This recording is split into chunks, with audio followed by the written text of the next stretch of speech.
देखो, बचपन में ना मैं बहुत बेवकूफ़ थी। मेरे करियर की शुरुआत के पहले कुछ जॉब्स चेंज में तो मैंने कभी नेगोशिएट ही नहीं किया सैलरी। बट पिछले कुछ सालों में जब से मैंने सैलरी नेगोशिएट करना शुरू किया है, मुझे 25 to 40% हाइक तो मिला ही है अपने प्रीवियस बेस से।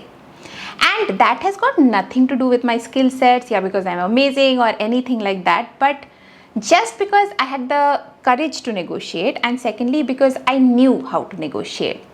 So आज के वीडियो में मैं सैलरी नेगोशिएशंस के कुछ बहुत ही अनमिसेबल टिप्स शेयर करने वाली हूँ।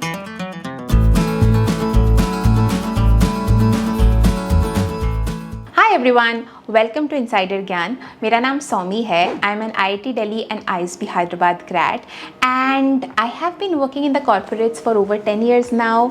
इस चैनल पे मैं करियर डेवलपमेंट रिलेटेड बहुत सारा कंटेंट बनाती हूँ। MBA, case studies, Microsoft Excel, इन सब चीज़ों के बारे में एजुकेशनल कंटेंट भी बनाती हूँ। So if any of these things interest you, please consider subscribing to the channel. About today's video, firstly listen, if you are not negotiating your salary you are leaving money on the table। मुझे पता है कि salary negotiation tricky हो सकता है because हम talking about money is always a taboo, right? And then हमें ये लग सकता है कि we are coming out to be greedy, we are working for money. 3 चीज़ें मैं शेयर करती हूँ जिससे कि शायद आप लोग सैलरी नेगोशिएशन को लेकर थोड़ा कंफर्टेबल हो सके। Number 1 is if you don't ask the answer is always no. Secondly, HR also always expects you to negotiate, क्योंकि उनका जो फर्स्ट ऑफर होता है ना वो थोड़ा सा कम की तरफ ही होता है हमेशा, बिकॉज कोई भी अपने तरफ से आगे बढ़ के तुम्हें ज़्यादा पैसा क्यों देना चाहेगा। It's your responsibility to negotiate a higher salary for yourself. And lastly, अगर तुम्हें ऑकवर्ड लग रहा है तो प्लीज़ नो दैट ये जो तुम HR या रिक्रूटर से सैलरी नेगोशिएट कर रहे हो ना, उसके बाद तुम्हारा जब सैलरी डिसाइड हो जाएगी, फाइनल हो जाएगी, उसके बाद तुम्हारा कभी पाला नहीं पड़ने वाला इन HR से। मोस्टली द रिक्रूटिंग मैनेजर या तुम्हारा जो एक्चुअल बॉस होगा उसको पता भी नहीं होता है कि तुम्हारी एक्चुअल सैलरी क्या है, उसको पता भी नहीं है कि तुमने कितना अच्छे से नेगोशिएट किया है या इफ़ यू आर अग्रेसिव और anything. So hope these points help you mentally prepare yourself and be confident and gather the courage to bring up negotiation about your salaries whenever you are getting a new job offer।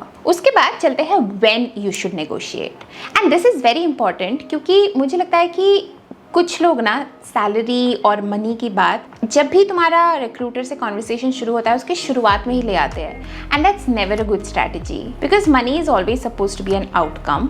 And अगर तुमने शुरुआत से ही पैसे के बारे में, salaries के बारे में बात करना शुरू कर दिया, it just gives an impression that that's all that you care about। You don't care much about performing, delivering, about the work, about the role, but you care only about the money।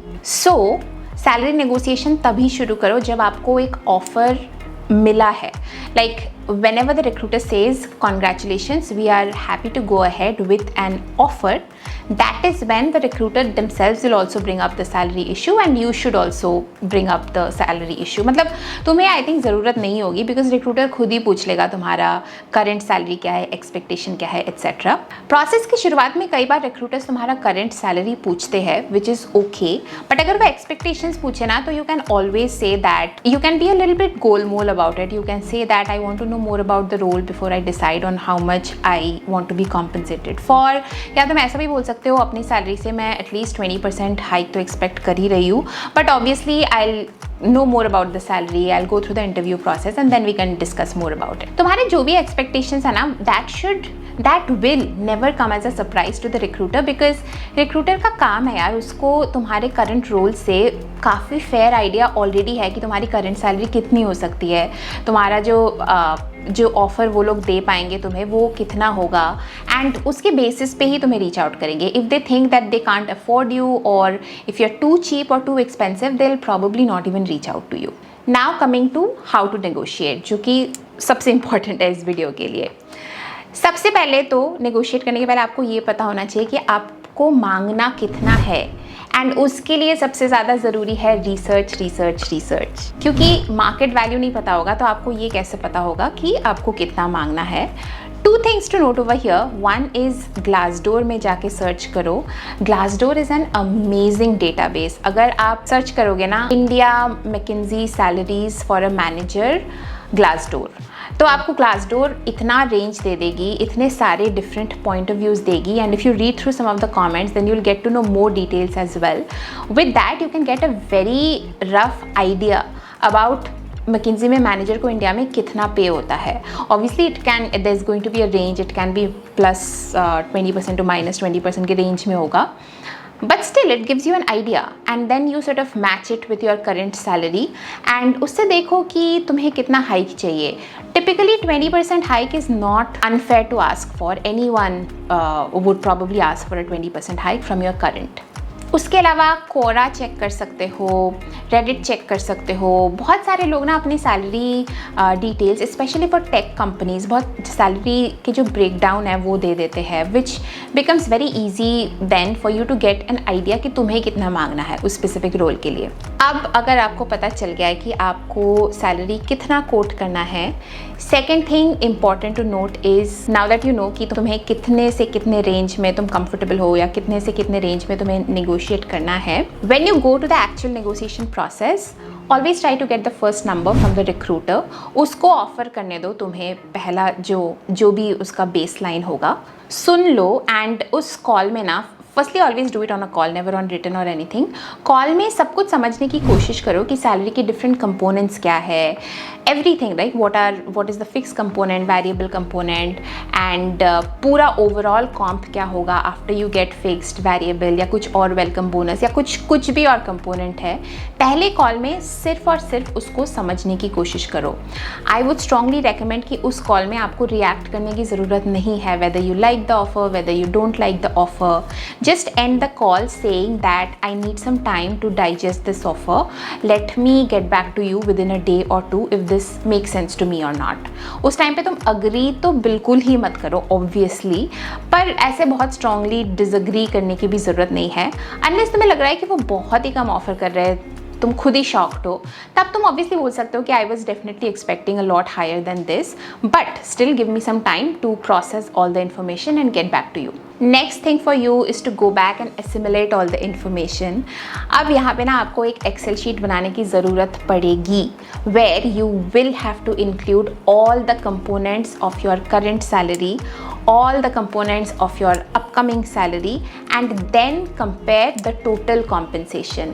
Total compensation को compare करना बहुत ज़रूरी है. सिर्फ fixed या सिर्फ bonus या सिर्फ fixed प्लस बोनस को compare करके आपको ज़्यादा कुछ आइडिया नहीं लगेगा. आप हर चीज़ हर कंपोनेंट पे नेगोशिएट कर सकते हो, and that is why it is important for you to put everything on an Excel.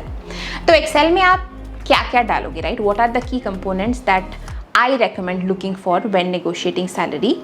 Number one is of course the base pay, which is the fixed salary that you will get every month. Second is the joining bonus. बहुत सारी companies जब आप just join करोगे तब आपको एक joining bonus देती है, सो वो भी आपको अकाउंट में लेना ज़रूरी है. Number 3 is the year and bonus. Performance के टाइम क्या आपको कोई एडिशनल बोनस मिलता है कि नहीं मिलता, that is going to be the third component. Fourth component is the stock component. आजकल जो बहुत सारे स्टार्टअप्स है, जो प्राइवेट कंपनीज है, वो आपको स्टॉक ऑप्शंस देगी, which is like your share in a particular company. Whenever that company goes public or it is sold to another company, you will get some comp in lieu of that stock option.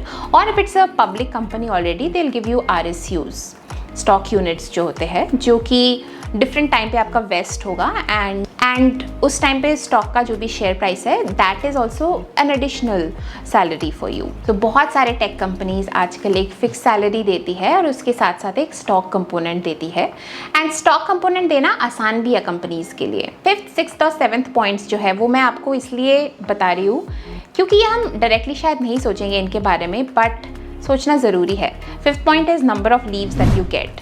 मान लो कि आपकी per month salary 50,000 है, आपकी current company में आपको 20 leaves मिलती है, versus आपकी जो नेक्स्ट कंपनी है उसमें आपको सिर्फ 15 या 10 ही लीव्स मिलती है, और वहाँ पे भी आपको 50K का सैलरी मिल रहा है, which is not apple to apple comparison, right? यहाँ पे टेक्निकली आप ज़्यादा काम कर रहे हैं, ज़्यादा दिन काम कर रहे हैं फॉर 50K, एंड अभी करंट कंपनी में आप कम दिन काम कर रहे हैं फॉर 50K.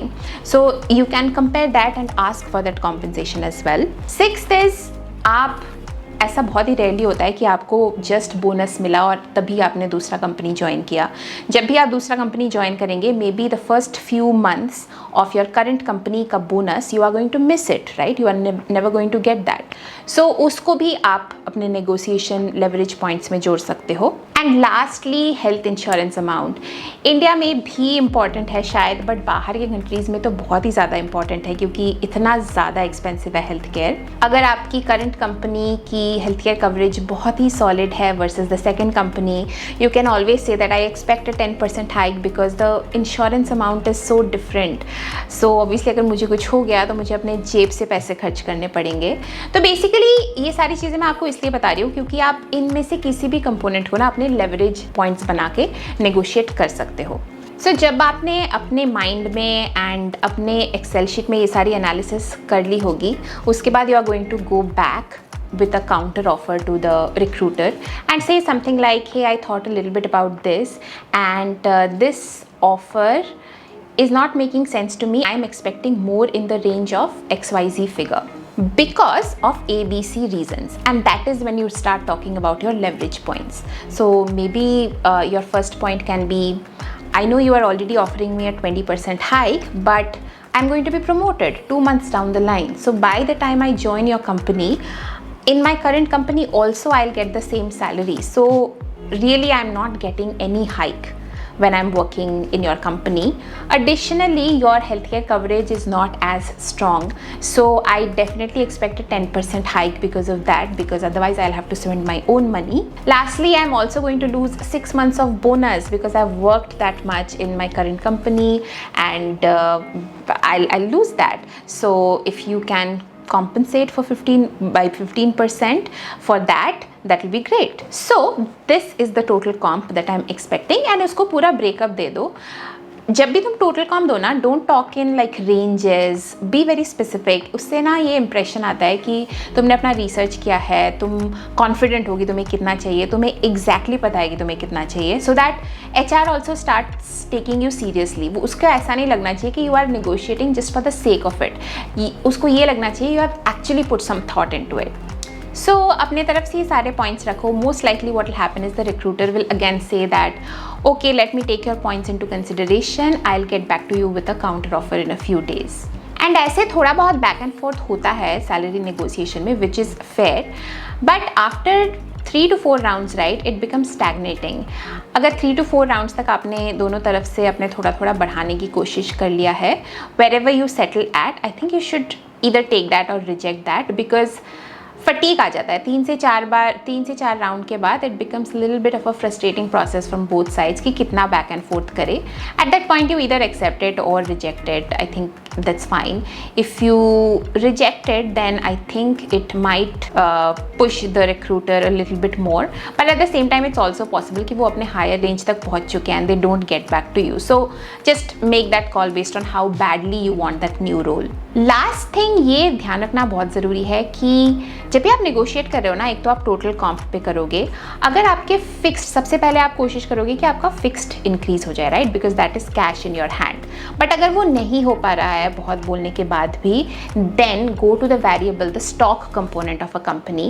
Usually companies के पास stock component में बहुत ज़्यादा flexibility होती है to increase and give you a better stock option package. Towards the end, I'll just say one thing to boost your confidence a little bit more, कि recruiters want you as badly as you want that job. So be confident and have the courage to ask for a better salary. It's not wrong and you are not going to be seen as a bad person because you're asking for money. Anyway, hope आपको ये सारी tips पसंद आई हो। अगर पसंद आई हो तो please video को लाइक कर देना एंड शेयर कर देना, सब्सक्राइब तो प्लीज़ ज़रूर से कर देना, एंड या I am going to see you in the next one. Till then, bye.